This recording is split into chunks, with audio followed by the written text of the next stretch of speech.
have something important to say, it's probably even more important for you to either call or get together face to face so that you can hear my emotion as I'm speaking, you can hear my heart, or you can see the look on my face as I'm saying this. Because sometimes you can read, and what happens is perception is people's reality. You start reading, it's like, wow, pastor's really mad. He hates me now. No, we can't do that this month. It's not that I hate you. So communication has to be intentional, and it has to be done face to face. In the King James Version, it says this in verse 20. It says, their faces shall look one to another.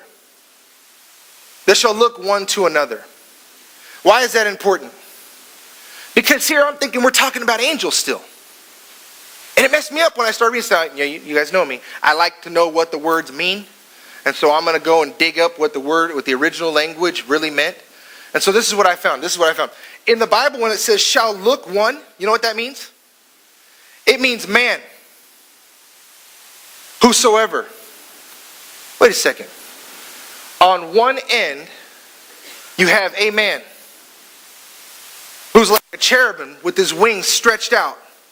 And he's looking across to another angel, right? That's what we would think. Because the word ish here is the same word that God said, let us make man in our image. And whosoever, in Greek, that's the same word in John 3:16 where it says, for God so loved the world that he gave his only begotten son, that whosoever shall believeth in him shall not perish but have everlasting life. So that's a big group of people, the whosoevers. I'm a whosoever. So it's not just man, it includes everybody on one end of a mercy seat. So I thought, okay, that's kind of weird. Now we're going to be looking at an angel, and angels kind of make us scared, right? So what's the next word mean? It says ak, which is another. One to another. Well, that word in the Hebrew means brother. Brother. So it's not really two angels at all. He's having two cherubim who are mighty and strong and fixated on one another with their wings. Under the shadow of his wings, he covers us. We're now looking to one another, intent on our communication, intent in our looking at each other over what? Not just over coffee, over the mercy seat. See, it brings into mind scripture that says, wherever two or more are gathered in my name. Yes. Bam! Guess who shows up? Hallelujah! We're to agree concerning anything. My Father in heaven will do it. Why? Because I'm focused in. I'm intentional about this. See, that's why it's important that we're believing and we're praying for something. We don't just do flip prayers. We don't just say, God bless them. No, you actually get intentional about it. When I start speaking to healing and I start speaking to issues, I go down to the molecular level. I'm talking to blood cells. I'm talking to fiber. I'm talking to ligaments. I'm talking to muscles. I'm talking to bone. I'm talking to joint, marrow, white blood cells, red blood cells, and if there's black blood cells, those two. Not discriminating. I'm talking to it all. The brown ones and the yellow ones too, if they're in there. I'm getting down to the molecular level. Why? Because I want the Word of God to go down to the source. Yes. So I have to be intentional. I can't just say, oh, God, heal them. That's disingenuous. And here's the problem. When somebody comes up for healing, my faith is what's going to heal them, not theirs, because these signs shall follow him that believes. It's not based on a person's faith. It's based on my faith. So when I'm praying and I'm locked in with somebody, I'm not just going to give you a bogus prayer. If I text you and I tell you I'm praying for you, I have prayed for you. It's not just some standard answer that pastors pass out. I'm intentional about it. And I had to learn this from my wife, because she'll get a text message and she said, we need to stop and pray, which means the TV's going off, all distractions are closed, shut off your phone, close this, we're going to pray. And it's locking hands and we're looking eye to eye. So she's not even that. She taught me this.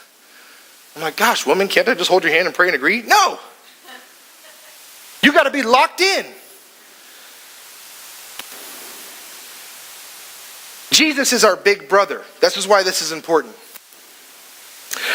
That word, brother, ascribes a different type of relationship than just a friend. It goes deeper than just a guy you know. We're now to an intimate family level. Jesus is our big brother.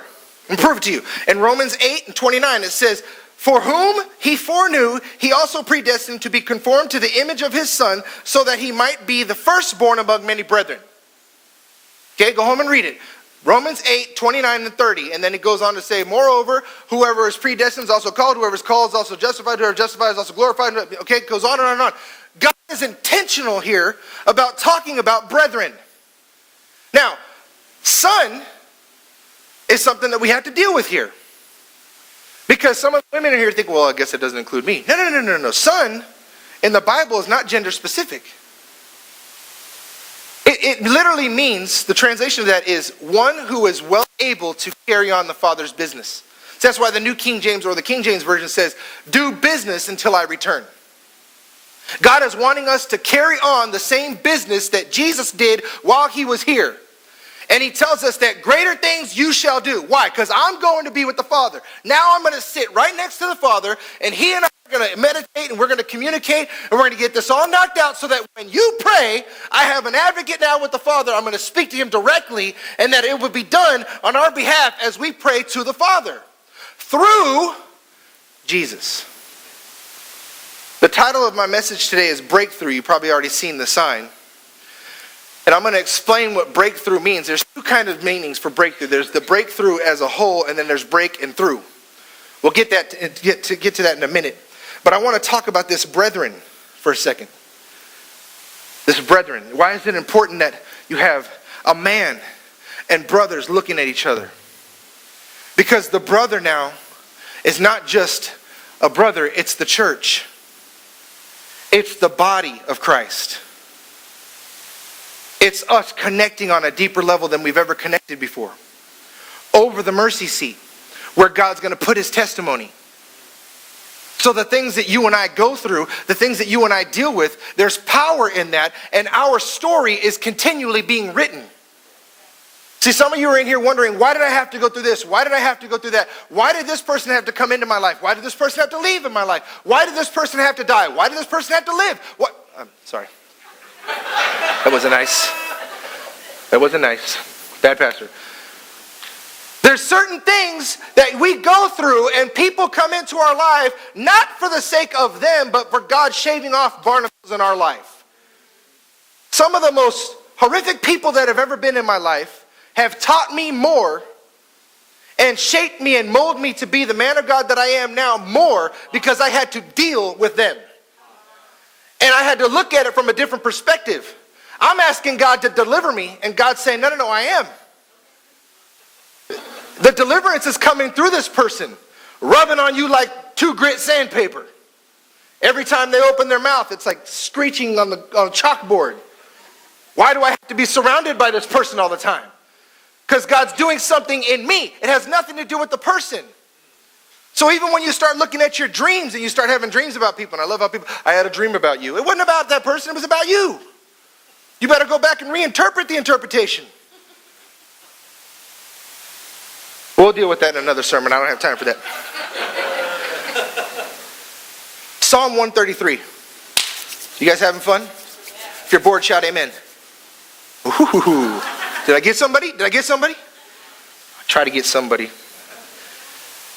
Verse 1. This is a short psalm. I'm almost done. Give me 5 minutes. Give me 10 minutes. Give me 15 minutes. Not 5.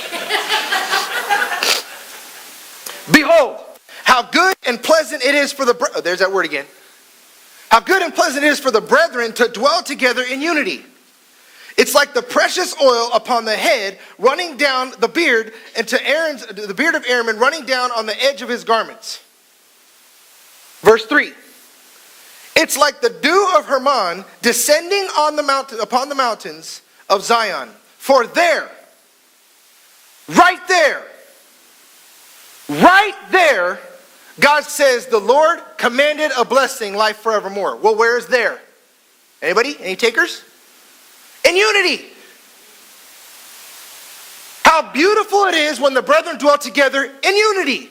Because in unity, that's where God's going to command a blessing. Now, you can be in a unity with somebody and not agree. What? See, agreement on something is not necessarily contingent upon unity in something. I can be in unity and fight on the front line and not be in agreement that I'm on the front line. You understand what I'm saying? The war or the battle is necessary, but I may not want to be the first one through the door. But I am in unity with the cause and unity with the mission, knowing that no matter what happens, whether I agree or disagree, this is right. So my opinion doesn't matter. See, that's where we get into agreement of things. Opinions don't matter. Right is right.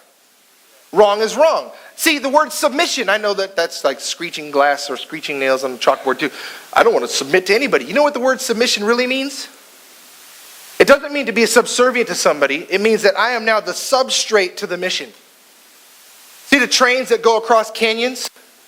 All that structure and all that hardware down below so that the tracks can lay flat and it can go across? It's in submission. It's supporting the mission. So it's not somebody who's an understudy or somebody who's looked down on. It's no, now I'm holding this thing up. So my submission is that I'm holding it up together, and I have to be in unity. I have to be in unity now. We're creating this bridge again. I have to be in unity with the people that I'm working with and the people that I'm dealing with. Why? So that this mission can be accomplished. Well, I find something interesting in the scripture, and I'm not going to try to pronounce the words, but I'll tell you what the words are. It's yeshab, which is dwell. Okay, how beautiful it is when they dwell together. That word dwell, that's the word. This is what it means. It means to remain, to sit, or abide. To remain, to sit, and abide. Jesus said this. He said, if you abide in me, and I abide in you, right? Remember that? John 17. Abiding has nothing to do with my preference. Abiding has everything to do with my determination to see the mission accomplished. I have to remain. I'm sitting this thing out. I'm going to abide in this. Why? Because no matter come hell or high water, we are going to get this mission accomplished. We are going to see something change. We are going to see lives change. We're going to see people touched. Why? Because I am fixed. I am seated. I am remaining in this. Whether or not the pastor shakes my hand, whether or not I get an email or I get a nice cute little note or they didn't acknowledge me, I am remaining. I am sitting firm in this. Because we're going to dwell together. Now here's something interesting about the other two words here. It says dwell together in together. That word right there, right, means union, unitedness, all together, or alike. We're created in His image, in His likeness. So we have to be like-minded. See, a church doesn't survive with opinions. A church survives, and if you've been a part of this church, you'll know long enough, I'm not the guy in charge. I'm just the guy with the microphone that leads the pack. He's in charge. He will always be in charge, and I will always be in submission to Him. I don't have an opinion in this. In fact, there's things that have been done and things that have been changed and whatnot that I'm like, why? And God's like, because. And I'm like, okay, I'm going to abide. United. Union. Unitedness. Now you would think that there'd be a different Hebrew word for unity. But it's not. It's the same word. Look. Same word. Same exact word. Union, unitedness, all together alike. It's no different. So does God have a stuttering problem? No, we already talked about that, right? God doesn't have a stuttering problem. There's importance here. How beautiful it is when the brethren dwell together in unity, because there is where God's going to command His blessing. See, how many people have you known to leave something too soon? Just before it got good, they left. I know marriages like this. I've seen many marriages where the one spouse is like, you know what, it's just too hard. He lost his job. Money's really tight. Money's really funny, and we can't afford the same lifestyle that we used to have. And all we're doing is fighting. And what they do is they leave the relationship and they go on and they marry somebody else who's not Boaz. It's more like Bozo. And then all of a sudden what happens is this man gets restored. God gives him a different job. He starts having more money. Now he's driving the bling bling, has a thing in the ring, and he's married to somebody else who's half her age. And she's wondering, what happened? So you jumped out too soon. You left in the tough times when it was rough. When you didn't know if it was going to survive and you didn't know if it was going to make it. You left at the breeding ground of drawing roots down deeper. You left at the most critical part. And now you want to partake in the benefit of what others are willing to stick through it with. See, we do this with God all the time. God, I'm believing for this. I'm sowing for this. I've been planting seed for 2 weeks now, God. 2 weeks. Giving my offering. I've been filling out that little blue envelope. I've been sowing seed for 2 weeks. And I don't see anything happening. I don't see any change. And it can be very discouraging when you hear somebody come up here on a Monday and they're like, you know what, I just prayed last week that God would do this. It's like, bam, God did it. And you're like, what? Some of us are 2 weeks. I've been praying for that. How many of us have been there 2 years? 2 years waiting for that loved one to come back to the Lord. 2 years believing that God was going to do something. 2 years believing that God was going to change. 5 years that God was going to restore this marriage. How many of us have stuck through it during the hard times? You know the best time to invest in the stock market is? When it's the lowest. Any financial gurus in here? You know there's no word in an Asian language for crisis. Go home and read about it. I don't have time to preach it. There's no word for crisis in an Asian language. You know what the word is? Opportunity. Opportunity. It's just another opportunity. When life hits you hard and things are falling apart and things are breaking, it's just another opportunity. God wants me to get deeper. When the drought comes and the rain's not falling and it's not flowing anymore, the water's deeper. So that means I got to get deeper into this. Now, this may offend you, but that's not my intention. I want you to leave here fired up. It's hard to grow your roots deep in something that you transplant from every week. I know, I'll just let that simmer for a second. That's like a hot steak hitting the grill right there. I want to lock in the flavor on that one. It's hard to grow deep roots when you transplant yourself every week. Now you can attach that to church, you can attach that to work, you can attach that to friendships, you can attach that to your marriage. It's hard to get deep roots when you transplant yourself. If you have a backup plan for every plan, it's not a plan. Right. Tweet that.